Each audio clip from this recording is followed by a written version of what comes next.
नमस्कार सांगमाने जगन्नाथ स्वामी नयन पथगामी भव तमे जगन्नाथ कृपा समस्त एमती थाऊ आ समस्ते खुशी और भलरे रुहतु। रथ यात्रार समस्त हार्दिक हार्दिक अभिनंदन। मु चली जाइली रोसई करने रोसई आज प्रस्तुत करदे अरुआ भात डालमा ता सहित खट्टा जोटा कि बिना प्याज रसुण था।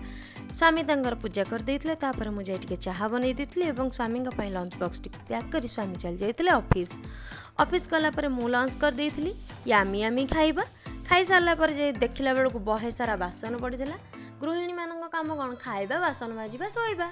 चल जाई बासन माजी आसिक रेस्ट नहीं जाती दियर को 4टा बेले पठे देते कौन खाइबा आने से जाई आनी देथिले पुनुगुलु पुनुगुलु कौन आमर एटा छोट बरात ता सहित अल्प किसी जामुकोली ताकू खाई सारा पर स्वामी आसी जाते पुअर किसी जिनस दरकार था तो आम जा पहुँची जाइलु डीमार्ट शॉपिंग से आसला बेलू माउसी जेहेतु आसछंदी ओडिशारू तो सांग पठे देथिला समोसा ताकू खाई मोर वीडियोटी को समाप्त करछि। नमस्कार, जय जगन्नाथ।